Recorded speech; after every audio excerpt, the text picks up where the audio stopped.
Según Génesis 47, 12, 27, durante la sequía en Egipto, José almacenó y preservó el alimento. Para subsistir, la gente tuvo que venderlo todo y, al fin, incluso a sí mismos. Ese es el precio de vencer. Así es en este tiempo del fin, donde conseguir el alimento para entrar al reino y conquistar nuestra tierra, que es Cristo, formado en nosotros, nos costará renunciar a todo, incluso a nuestra propia vida. Pero a cambio de nuestro todo, tendremos su todo y reinaremos con él. Con ustedes, José.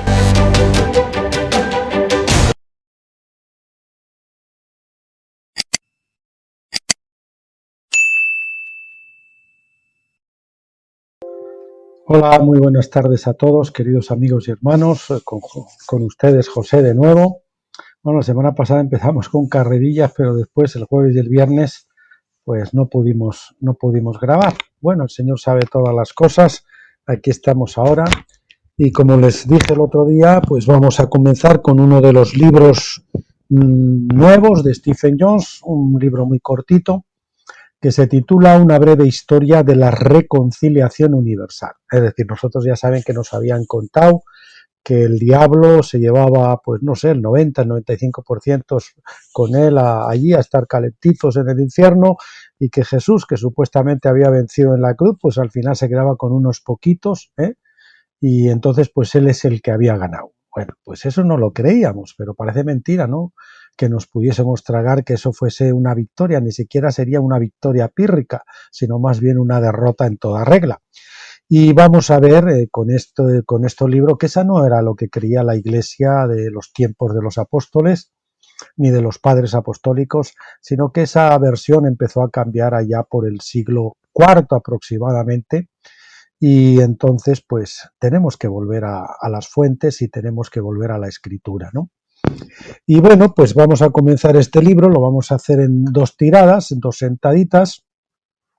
Una es, bueno, de momento van a ser 2 primeros capítulos y después dejamos los otros 3 para el final.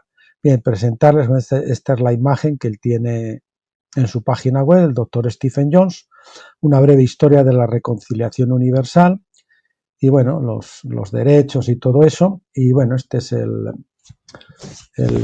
la notita que se pone al principio de los libros, pues para comunicar de qué trata el libro, y dice: este es un estudio de los primeros 5 siglos de la Iglesia, una reseña, no me salía la palabra, ¿no?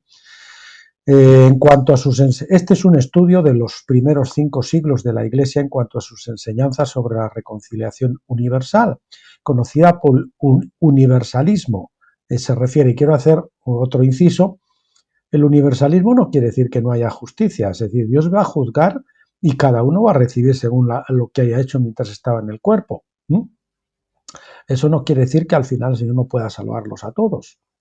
Lo que no, unos se salvan en este tiempo y alcanzan a vencer en este tiempo, otros en el milenio y otros pues en el estado eterno, en el lago de fuego, donde van a ser transformados también.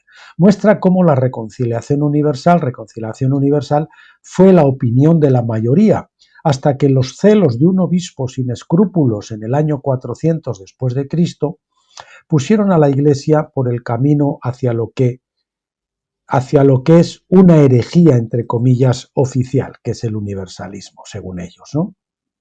Bien, aquí tienen el enlace al libro en inglés, donde lo pueden leer o descargar gratuitamente en inglés, y los que prefieran pues tener el audio o el libro en español, castellano, como lo quieran, pues lo pueden seguir por acá, por el blog Tabernáculos. Capítulo 1, el cristianismo griego y romano. Capítulo 2, Orígenes de Alejandría, es un teólogo muy famoso que se llamaba Orígenes de Alejandría. Capítulo 3, la edad de oro del universalismo. Capítulo 4, la controversia del levantamiento. El capítulo 5, cómo el universalismo se convirtió en herejía. Bien, vamos, capítulo 1, el cristianismo griego y romano. Los líderes de la Iglesia primitiva tuvieron diferentes puntos de vista en casi todos los temas, sin embargo, la mayoría de ellos creyeron en la reconciliación universal, RU, al menos durante los primeros 4 siglos. Sus puntos de vista no son tan importantes como la propia Escritura, por supuesto, pero muchos han cuestionado esta doctrina diciendo, si es realmente una enseñanza verdadera, entonces, ¿por qué no hay más iglesias que lo enseñan hoy en día? Pero yo creo que falta aquí un signo de interrogación. Bien, este libro responde a esta pregunta. Muestra cómo llegó la enseñanza a ser desacreditada a principios del siglo V, debido a las luchas internas religioso-políticas sobre cuestiones que a menudo tenían poco que ver con la propia enseñanza. Hasta que tuve 23 años, dice el doctor Stephen Jones, yo también tenía idea de que un fin que no sea el fuego del infierno para todos los perdidos ni siquiera existía. Es decir, eso era lo que existía para todos los perdidos, el fuego del infierno.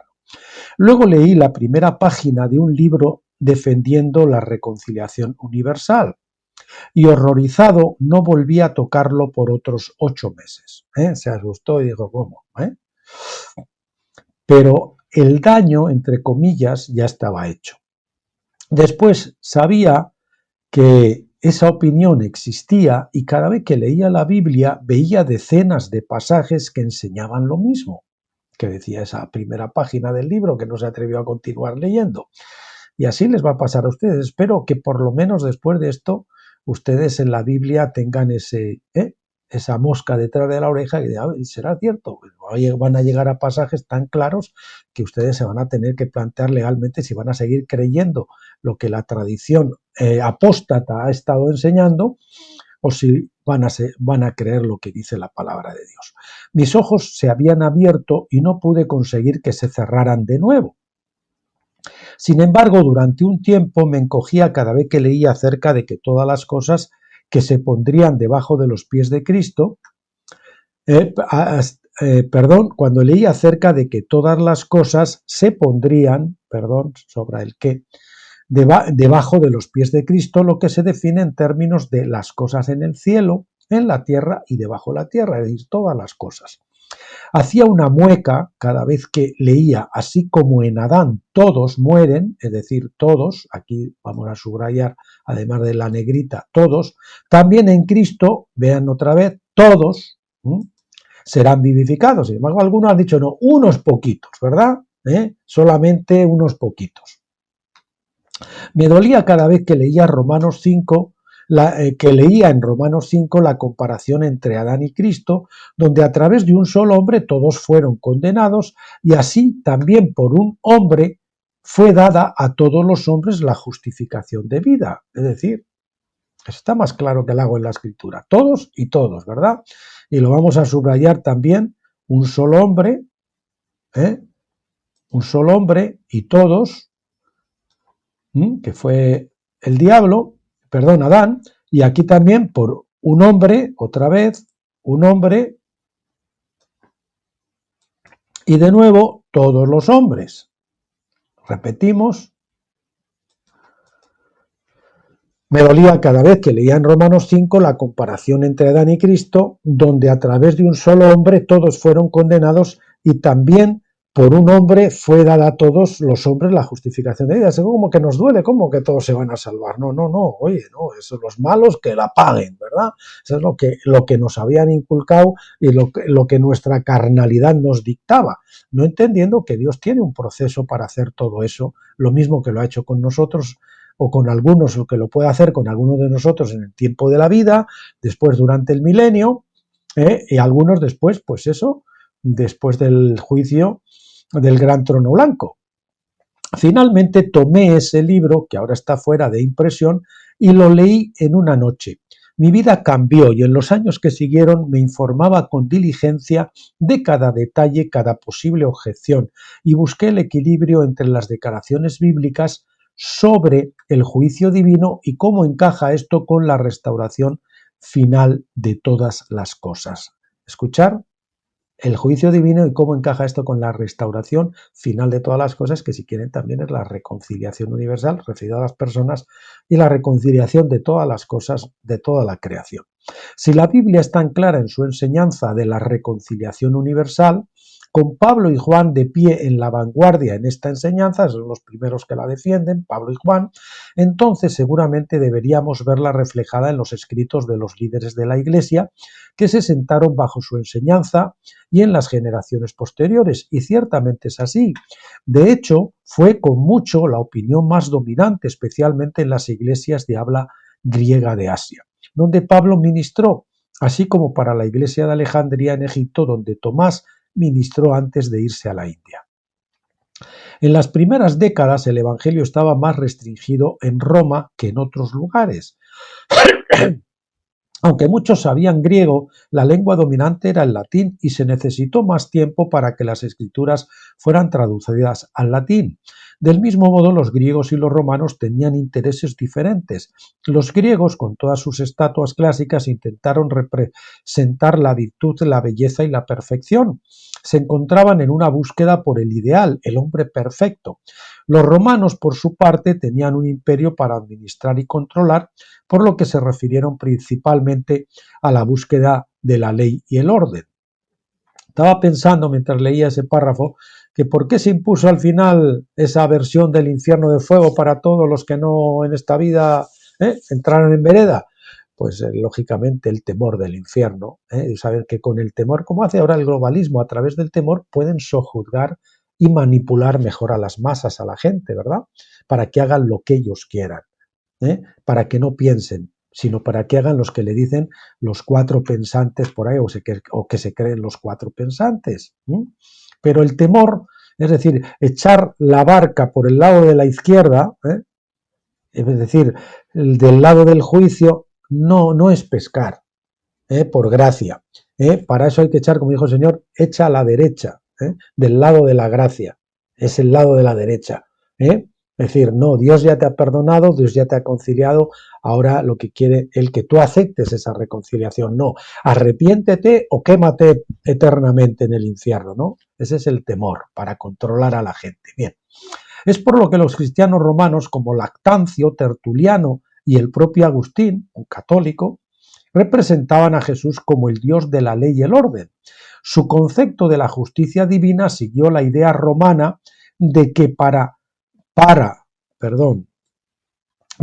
mantener la ley y el orden y para disuadir la delincuencia o la rebelión, había que aumentar el castigo a niveles intolerables. Por lo tanto, a medida que pasaba el tiempo, uno podía ser ejecutado por delitos relativamente pequeños, ¿verdad? Como hacen ahora al que roba una gallina o no paga el impuesto correcto, se ha confundido en su declaración de renta, le metemos un buen multazo, malos intereses, no sé qué, para que al final pague el triple de lo que le corresponde pagar, pero hacemos una ley de amnistía y una ley de que los políticos no puedan ser condenados por malversación, más que apenas muy chiquititas. Entonces, eso sí, robamos a lo grande, pero eso no se va a juzgar y nosotros vamos a salir indemnes de nuestros delitos. Bien.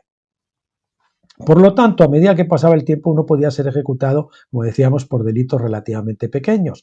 Esto sucede cuando la disuasión tiene prioridad sobre la justicia. Es decir, disuadir a la gente de pecar, de cometer crímenes, tiene prioridad sobre la justicia, pero la justicia tiene que tener prioridad sobre la disuasión. El criminal se descarta más rápidamente a través del castigo excesivo. Eso es lo que pensaba. Por otra parte, la ley bíblica se refiere a la justicia, construida sobre el principio básico de que la severidad del juicio siempre es directamente o debe de ser directamente proporcional al delito mismo. Por lo tanto, si usted robaba, por ejemplo, $100, le debía a su víctima 200 en restitución, ni más ni menos. El factor de disuasión está siempre subordinado al establecimiento de la justicia y el criminal es más fácilmente restaurado a través de la justicia. Según la ley bíblica, no se habrá hecho justicia hasta que la plena restitución se haya satisfecho a todas las víctimas de la injusticia, que es lo que no se ha hecho, por ejemplo, ahora en los países, perdonando a los terroristas, sin el consentimiento, sin el perdón de las víctimas. Incluso los metemos en el gobierno y encima les pagamos un sueldo. Mientras que los que han tenido un hijo, un padre, un esposo que lo han matado, no tienen ningún tipo de restitución. Según la ley bíblica, no se habrá hecho justicia, como decíamos, hasta que la plena restitución se haya satisfecho a todas las víctimas de la injusticia. En el derecho romano, la justicia no se hace hasta que el criminal ha sido castigado y otros hayan sido disuadidos de cometer el mismo tipo de delito. Así, por ejemplo, Tertuliano, el abogado romano cristiano, escribió con amargura en el 203 después de Cristo: ¿cómo voy a admirar, cómo reír, cómo regocijarse, cómo glorificar cuando contemplo tantos reyes, puntos suspensivos, gimiendo en el abismo más profundo de la oscuridad, muchos magistrados perseguidos en el nombre del Señor, la licuefacción en las llamas más feroces de las que nunca se encendieron contra los cristianos, tantos filósofos sabios ruborizados en el fuego que rabia? De Spectaculis 30, ¿no? Es el libro. En el mismo año 203 después de Cristo, Clemente de Alejandría huyó por su vida durante la persecución del emperador romano Severo, después de ser el jefe de la iglesia en Alejandría durante 13 años. En Estrómata, en su libro Estrómata 7:26, escribe: Dios no toma venganza, la venganza es devolver mal por mal, y Dios castiga únicamente con la vista puesta en el bien. Dios no se venga, Dios nos castiga para restaurarnos. Dios no es un torturador. Una vez más, al comentar 1 de Timoteo 4, del 9 al 11, en donde leemos que Él es el Salvador de todos, otra vez destacamos lo de todos los hombres, especialmente de los que creen, eso sí, Clemente describe: ¿y cómo es el Salvador y Señor si no es el Salvador y Señor de todo?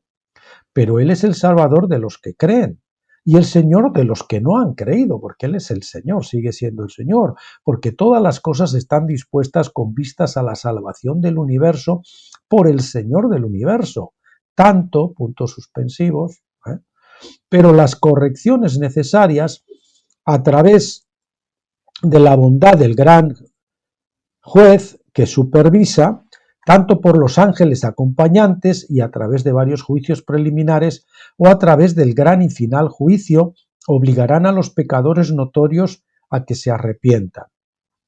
Por favor, disculpe sus largas frases típicas de la época. Cualquier frase que tiene más de 15 palabras hoy es considerada como la escritura a nivel universitario. Pero era normal entonces. Vea también las frases de Pablo, que pueden ser interminables. Clemente también escribió en Estrómata 7:6: decimos que el fuego purifica no la carne, sino almas pecadoras, no un vulgar fuego que todo lo devora, sino el fuego sabio, como lo llamamos, el fuego que taladra el alma, que pasa a través de ella. Es un fuego que quema lo inmaterial, no el cuerpo físico. Una vez más, Clemente escribió en Eclesiastes Prof, bueno, está con abreviatura, no sé cuál libro será, capítulo 24:4, dice: el fuego se concibe como un poder benéfico y fuerte, destruyendo lo que es la base, preservando lo que es bueno, por lo que este fuego se llama sabio por los profetas. Dice, si alguno ha construido oro, plata, piedras preciosas, pues bueno, eso el fuego lo va a respetar porque no lo puede quemar, pero aquellos que han construido sobre madera, heno y hojarasca, pues se va a quemar. Es decir, es un fuego que discierne lo quemable de lo no quemable. ¿De dónde llega Clemente a esta idea del fuego sabio, entre comillas, que purifica y no destruye? Desde luego no lo entendió así por la cultura egipcia que le rodeaba. Según el libro de Jacques de Gaulle, El nacimiento del purgatorio, páginas 19 y 20, dice: el infierno egipcio era particularmente impresionante y altamente refinado. El confinamiento y el encarcelamiento jugaba un papel importante. Las torturas eran sangrientas y el castigo por fuego era frecuente y aterrador. Cuando llegaba a la topografía del infierno, la imaginación egipcia no conocía límites. Los estados intermedios de fases en proceso de purificación en el otro mundo no existían. Jacques de Gaulle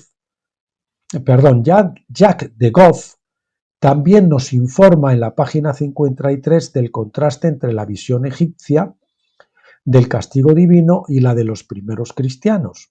Del Antiguo Testamento, Clemente y Orígenes tomaron la idea de que el fuego es un instrumento divino, y del Nuevo Testamento la idea del bautismo de fuego de los evangelios. Aquí lo tenemos, el bautismo de fuego no es un fuego literal, son tribulaciones, son problemas, son brega con los espíritus malignos, ¿verdad? Somos llevados al desierto para ser tentados por el diablo. Y la idea de un juicio de purificación después de la muerte de Pablo. Pocos cristianos hoy día se dan cuenta de que la doctrina de la Iglesia de un infierno ardiente es mucho más cercana a la visión egipcia que a la visión de la Iglesia primitiva. El hecho de que los egipcios enseñaron la tortura eterna en el infierno y el purgatorio está en oposición directa a la enseñanza de la Iglesia de los primeros siglos. Solo más tarde la Iglesia llegó finalmente a un acuerdo con la enseñanza religiosa egipcia sobre el tema. Cuando Clemente huyó de Alejandría en el 203, su más brillante estudiante, Orígenes, lo reemplazó como jefe de la Iglesia en Alejandría. Después de Pablo, Orígenes fue el primer gran teólogo de la Iglesia, y sus escritos fueron los más influyentes de su tiempo. A pesar de que él no originó la idea de la reconciliación universal, hoy es el más conocido universalista de todos los tiempos, simplemente debido a la gran cantidad de sus escritos y la extensión de su influencia. Por lo tanto, a la reconciliación universal a menudo se le llama origenismo. Bien, vamos al capítulo 2, Orígenes de Alejandría. Orígenes de Alejandría tenía solo 17 años cuando se convirtió en el jefe de la Iglesia de Alejandría. La persecución del emperador Severo comenzó en el 202 después de Cristo, lo que hizo huir a Clemente a Antioquía y también hizo encarcelar y finalmente martirizar al padre de Orígenes. Orígenes mismo se habría expuesto ante las autoridades romanas si su madre no habría ocultado su ropa para que no saliera de la casa. Por lo tanto, ella le salvó la vida. Cuando se ejecutó a su padre, el patrimonio familiar fue confiscado por el gobierno y la familia se redujo de forma inmediata a la pobreza. Pero una señora rica en Alejandría tomó a Orígenes en su casa y siempre proveyó para él, para que pudiera predicar la palabra. Aún así, él insistió en apoyarse a sí mismo y pronto abrió una escuela de gramática. Un gran número de los no cristianos no tardaron en enviar a sus hijos a su escuela, también para pedirle que los instruyera en temas religiosos, y pronto tuvo muchos convertidos a Cristo. Viendo su potencial, Demetrio, obispo de Alejandría, entonces lo nombró a la temprana edad de 18 años al frente de la gran escuela de catequesis, es decir, su colegio bíblico. Orígenes tomó muy en serio sus deberes, insistió en recibir solo el salario mínimo necesario para mantener la vida, comía poco y estudiaba hasta bien entrada la noche. En esos días la austeridad monacal se tenía en alta estima y así pronto se hizo muy conocido por su santidad. Ciertamente, no solo era un creyente sincero, sino que era un entusiasta, una palabra agradable para un fanático de Cristo. Sus alumnos fueron inspirados por su intrepidez y muchos de ellos fueron martirizados por las autoridades romanas. Orígenes fue al lugar de sus ejecuciones para animarlos en la fe. Pero su excesivo entusiasmo por Cristo, sobre el 206 después de Cristo, lo llevó a castrarse a sí mismo, tomando las palabras de Jesús en Mateo 19:12, un poco demasiado literalmente. En el obispo al principio le aplaudió, pero más tarde condenó tal acto y con razón, porque esto fue llevado a un acto de fanatismo que no venía de Dios, lógicamente. Fue llevar la palabra de Dios al pie de la letra cuando era una cosa que debía tomarse espiritualmente. En 213 Orígenes visitó Roma por un corto tiempo y luego se fue a Arabia por invitación de algunas de las tribus beduinas que solicitaron la enseñanza cristiana. Regresó a Alejandría en el 216 sobre el tiempo en que el emperador romano masacró a muchos de los ciudadanos, porque algunos se habían burlado de él. Orígenes luego se trasladó a Cesarea en Palestina, donde los obispos le persuadieron para exponer las escrituras públicamente. Sin embargo, no le ordenaron formalmente, y esto se convirtió en un problema para Demetrio, obispo de Alejandría, que ya empezaba a estar celoso del talento y la popularidad de Orígenes. Ya vemos aquí un obispo celoso que empieza a machacar a los que tiene debajo. Eso probablemente a muchos les suene de algo. Demetrio escribió a Alejandro, obispo de Jerusalén, así como a Teocristus, obispo de Cesarea, quejándose de que estaban permitiendo que un ministro no ordenado enseñara a la gente. Ellos contestaron que esta práctica había sido sancionada varias veces en el pasado. Demetrio estaba insatisfecho y envió una carta a Orígenes, ordenándole regresar de inmediato a Alejandría. Él obedeció humildemente y volvió a su puesto como director de la escuela. Luego, unos 5 o 6 años más tarde, Orígenes recibió una carta de invitación de Mammaea, la madre de Alejandro, el emperador romano. Ella estaba viviendo en Antioquía y le invitó a ir allí a enseñar e incluso envió una escolta militar completa para él. Hubo poco que el obispo Demetrio pudiera hacer al respecto. Ya saben, cuando Dios quiere rescatarnos, lo hace a lo grande y ¿quién se puede oponer? Después de, cuando Dios quiere vindicarnos, ¿verdad? Él es el que nos debe vindicar, no nosotros a nosotros mismos. Después de su estancia en Antioquía, su paso por Palestina, los obispos lo ordenaron como presbítero. Demetrio resentía el hecho de que estos obispos, en efecto, lo habían dejado de lado, por lo que declaró a Orígenes no apto para el sacerdocio con el argumento de que se había hecho eunuco a sí mismo. Su posición se basó en la ley del sacerdocio del Antiguo Testamento en Levítico 21:20. Aquí vemos la evidencia de que incluso en el siglo III el sacerdocio de la Iglesia ya estaba volviendo de nuevo a las exigencias del sacerdocio levítico, que decía que uno que estaba con testículo magullado pues no podía ser, por ejemplo, no podía ser sacerdote. Aquí vemos que ya estaban volviendo a la ley del Antiguo Testamento, al sacerdocio levítico, en lugar del sacerdocio de Melquisedec según lo establecido por Cristo.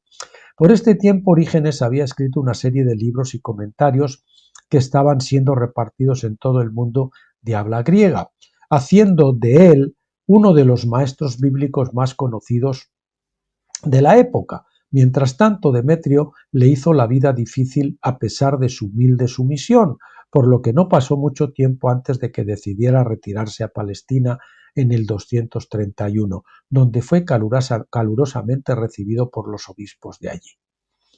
Demetrio, sin embargo, un inciso, una vez que nosotros hemos demostrado la obediencia, una vez que nosotros hemos demostrado al Señor que estamos dispuestos a no salirnos del redil en el que Él nos ha metido, aunque haya una puerta abierta, mientras Él no nos diga que la tenemos que cruzar, entonces el Señor entiende que estamos sometidos, que somos obedientes, y entonces llega el tiempo de nuestra vindicación. Y si tenemos encima un Saúl que nos está haciendo la vida imposible, el Señor va a lidiar con él y a nosotros nos va a rescatar y nos va a abrir la puerta que estábamos esperando que nos abriera. Lo mismo que esperó David a Saúl, no se vindicó a sí mismo, sino esperó que Dios lo hiciera rey, ¿verdad?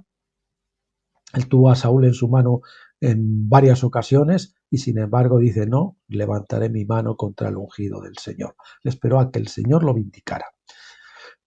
Bien. Demetrio, sin embargo, reunió a todos los obispos de Egipto para condenar a Orígenes, pero los obispos solo le privaron de su cargo y puesto de profesor en la escuela de Alejandría. Demetrio se puso aún más enojado y pidió otro concilio, el 232 después de Cristo, invitando solo a los obispos que estuvieran de acuerdo con él y que pudieran ser manipulados, o que estuvieran ya de acuerdo con él o que pudieran ser manipulados. Por lo tanto, Demetrio tuvo éxito en excomulgar a Orígenes de la Iglesia. Bien, yo también fui excomulgado de cierta asamblea, pues si ustedes no lo sabían. En el este, o en el oriente, si quieren, los obispos ignoraron esta excomunión, y dieron la bienvenida libremente a Orígenes, pero en Occidente, especialmente en Roma, fue un asunto diferente. La mente romana estaba más interesada en la ley y el orden que en la justicia, y para ellos Orígenes era ahora un rebelde no cristiano. No fue condenado y excomulgado perdona, que esto está separado, de las enseñanzas, sino más bien para satisfacer el orgullo de un obispo de ánimo carnal, que se ofendió con sus compañeros obispos de Palestina por honrar a un hombre que había alcanzado mayor popularidad que él. El obispo Demetrio murió poco después de esto, pero el daño estaba hecho. Los obispos sucesivos de Alejandría respetaron el decreto de excomunión y no intentaron revertirlo. Mientras tanto, Orígenes continuó escribiendo sus comentarios en Palestina hasta que un nuevo emperador romano llamado Maximino llegó al poder en el 235 después de Cristo. Él comenzó otra ronda de persecución de los líderes de la Iglesia, haciendo a Orígenes pasar a la clandestinidad y más tarde trasladarse a Atenas. Continuó viajando y enseñando por invitación de varios obispos, aún correspondientes al primer emperador cristiano en secreto, incluso a los que estaban bajo el primer emperador cristiano. Felipe, quien gobernó desde el 244 hasta el 249. Felipe murió en la batalla de Decio, quien luego se convirtió en el siguiente emperador en el 250. Tal vez por ello Orígenes fue arrestado y torturado por algún periodo de tiempo con amenazas de ser quemado vivo. Orígenes fue fiel a sus propios principios y no negó la fe. Cuando Decio murió en el 251, sus torturadores le permitieron escapar, entre comillas. Orígenes murió 2 años más tarde en la ciudad de Tiro en el 253 después de Cristo. A pesar de que se ha convertido en el más conocido universalista de la Iglesia primitiva, esto ha sido porque fue el escritor más prolífico y el teólogo más influyente de su época, como hemos dicho antes, después de Pablo, nada menos. Hay que subrayar, sin embargo, que él no tuvo que convencer a ninguno de los obispos de habla griega de que Dios iba a salvar a toda la humanidad. Él no los tuvo que convencer porque ellos ya estaban convencidos de eso. Esta enseñanza no era ni siquiera un problema, ya que todos asumían que era verdad. Si esto hubiera sido considerado como herejía, lo habrían rechazado y excomulgado por enseñarla. Es decir, este es un hombre que va a las iglesias del Oriente, que lo acogen, saben que está enseñando el universalismo, es decir, la salvación de toda la humanidad, y ni siquiera tiene que convencerlos, porque ya estaban convencidos, era lo que se creía anteriormente por todos. He pasado por algunos detalles sobre la vida de Orígenes porque un siglo y medio más tarde, en el 400 después de Cristo, Orígenes volvería a convertirse en el centro de la controversia que llevó las enseñanzas del mismo universalismo al descrédito. Una vez más, tuvo poco o nada que ver con las propias enseñanzas y tuvo todo que ver con los conflictos de personalidad y una lucha política entre los propios obispos. La carnalidad. Pero todo esto ocurrió después de la edad de oro del universalismo en el siglo IV, en el que esta enseñanza alcanzó su cenit a través de Gregorio Nacianceno y Gregorio de Niasa. Son padres de la Iglesia también considerados. Ahí alcanzó su cenit el universalismo. En la introducción a los escritos de Gregorio Taumaturgo, es decir, trabajador maravilloso, obispo en los escritos, trabajador maravilloso, supongo que es el libro, obispo de Cesarea en el siglo III, los padres antenicenos, volumen 6, página 3, se dice: Alejandría sigue siendo jefatura del aprendizaje cristiano. Ya hemos observado la continuidad de la gran escuela de Alejandría, cómo surgió y cómo Pantaenus engendró a Clemente y Clemente engendró a Orígenes. Así Orígenes engendró a Gregorio, por lo que el Señor proveyó para la generación espiritual de los maestros de la Iglesia era trasera desde el principio. En verdad el Señor dio a Orígenes una semilla santa, mejor que la de los hijos e hijas naturales. Bien, y nos vamos a quedar aquí, como les he dicho, y el próximo día pues vamos a estar estudiando el capítulo 3, 4 y 5 y terminando el libro, porque es un libro, como les dije, muy cortito, que lo vamos a ver en tan solo, perdón, déjenme corregir esto también, que lo vamos a ver en tan solo dos días. Bien, lo cogemos, lo ponemos ya bien para que esté para el próximo día colocadito. Bien, pues lo dicho, eso será el próximo día que veamos este segundo libro de Stephen Jones, y ya para la próxima pues estaremos viendo, sí, un nuevo capítulo del libro Reflexiones acampados en Gilgal, donde continuaremos con esas conversaciones con nuevos creyentes que a algunos le están ayudando, incluso aunque sean maduros, porque pues son experiencias nacidas de la propia vida, ¿no? Hasta entonces les espero que sea mañana, si no pues será el miércoles, Dios mediante. Les pido al Señor que los guarde, que los tenga todos con bien, y ya saben, nos vemos. Que Dios les bendiga y pasen muy bien.